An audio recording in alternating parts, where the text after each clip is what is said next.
नमस्ते दोस्तों, अगर आपने अभी तक मेरे चैनल को सब्सक्राइब नहीं किया है तो सब्सक्राइब करें और हर अपडेट की जानकारी पाने के लिए बेल आइकन दबाएं।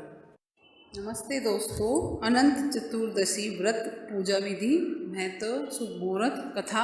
दोस्तों, भाद्रपद शुक्ल पक्ष की चतुर्दशी तिथि को अनंत चतुर्दशी व्रत मनाया जाता है। इस साल ये व्रत 19 सितंबर को है। अनंत यानी जिनके न आदि का पता और न ही अंत का, अर्थात वह स्वयं श्री हरि ही है। इस व्रत में स्नान आदि करने के बाद, साफ सुथरे वस्त्र आदि पहनने के बाद संकल्प लेके भगवान का पूजन किया जाता है। दुर्वा, शुद्ध रेशम या कपास के सूत से बने और हल्दी या केसर आदि से रंगे हुए 14 गांठ के अनंत को सामने रखकर पूजा आदि कर हवन किया जाता है। फिर अनंत देव का ध्यान करके इस शुद्ध अनंत की जिसकी हमने पूजा की है उनको पुरुष दाहिनी और स्त्री अपनी बाईं भुजा में या हाथ में बांधते हैं। और इस दिन व्रत किया जाता है, नमक नहीं खाया जाता है, मीठा भोजन नहीं किया जाता है। मुख्य रूप से सेवैया युक्त भी बनता है, रोट भी बनता है जिसमें पूरा घी डाल के खा सकते हैं। जो भी बनाए बिना नमक का बनाए, नमक नहीं खाना है इस दिन, और एक टाइम ही भोजन करना है। और अगर निहार रह के व्रत करे तो श्रेष्ठ रहेगा।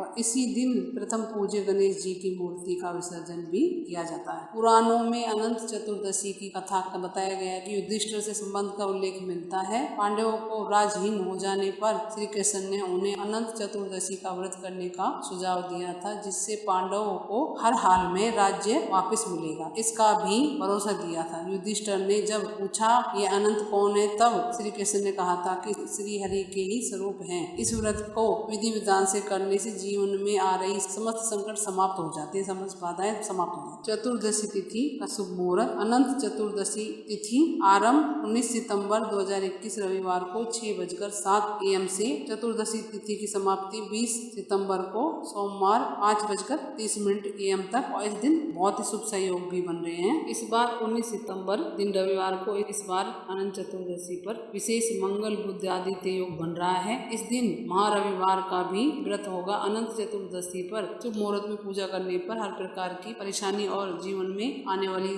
बाधाओं से मुक्ति मिलेगी। अनंत चतुर्दशी पर मंगल बुध आदित्य योग बन रहा है, जिसकी वजह से व्रत और पूजा करने वाले भक्तों के लिए ये दिन अत्यंत फलदायी होगा। और इस बार मंगल बुध और सूर्य एक साथ कन्या राशि में विराजमान रहेंगे, जिसकी वजह से मंगल बुध आदित्य योग बन रहा है। इस योग में की गई पूजा अर्चना का महालाभ मिलता है। अनंत चतुर्दशी पूजा विधि, जैसे कि आपको बताया, स्नान आदि करके साफ सुथरे वस्त्र पहन ले और आप रेशम का, कपास का, आपको जैसे भी उचित लगे अनंत भगवान तैयार करें। 14 गांठ लगा के पूजा स्थान पर कलश स्थापित करें। उससे पहले पूजा स्थान को शुद्ध कर ले। उसके बाद कलश पर भगवान विष्णु की तस्वीर लगाएं। 14 गांठ वाला धागा है, उसको कुमकुम, केसर, हल्दी में रंगकर, इनमें से जो भी चीज आपके पास उनमें रंगकर अनंत सूत्र बनाएं। इस सूत्र को भगवान विष्णु की तस्वीर के सामने रखें। अब भगवान विष्णु के अनंत सूत्र की पूजा करें, साथ में भगवान विष्णु की पूजा करें। दीपक पहले से जला के रखें। आपकी श्रद्धा हो तो हवन भी कर सकती है। भगवान विष्णु को भी चंदन आदि लगाएं, धूप दीप दिखाएं, पुष्पमाला आदि चढ़ाएं, ऋतु फल मिष्टान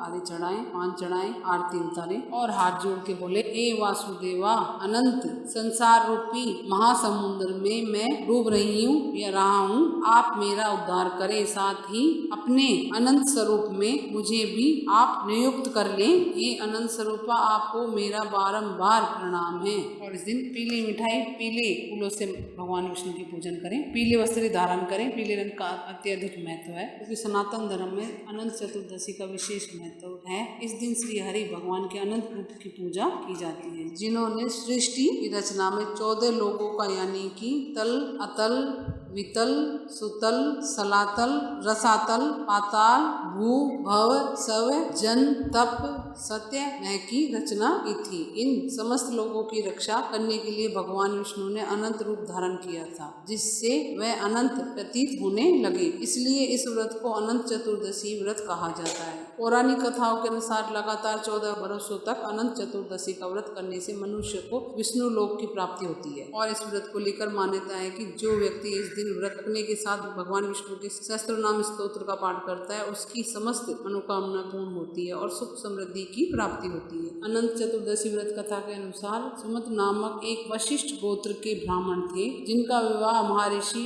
भृगु की कन्या दीक्षा से हुआ था। उनकी पुत्री का नाम सुशीला था। दीक्षा के असमय निधन के बाद सुमंत ने कर्कशा से विवाह किया और अपनी पुत्री का विवाह कौंडिन्य मुनि से किया, किंतु कंकरसा के क्रोध के चलते सुशीला एकदम साधनहीन हो गई थी। वह अपने पति के साथ एक नदी पर पहुंची तो उसने कुछ महिलाओं को व्रत रखते हुए देखा। तो उन्होंने पूछा कि किसका व्रत रख रही? महिलाएं बोली कि अनंत चतुर्दशी का व्रत कर रहे हैं हम। अनंत सूत्र है, इसे बांधने से समस्त परेशानियां दूर हो जाती है, जो कि मैंने आपको बताया कि कैसे बांधने के बाद क्या बोले, बताया पहले आपको। वैसे ही उसने सुशीला ने भगवान अनंत को बोल के ये वासुदेव अनंत स्वरूपी महासमुद्र में डूब रही हूँ, आप मेरा उद्धार करें, साथ ही अपने अनंत स्वरूप में मुझे भी आप नियुक्त कर लें। हे अनंत स्वरूपा, आपको मेरा बारंबार प्रणाम है। सुशीला ने ऐसा ही किया, किंतु कौंडिन्य मुनि गुस्से में आके एक दिन अनंत का डोरा तोड़ दिया और फेंक दिया और फिर से उनको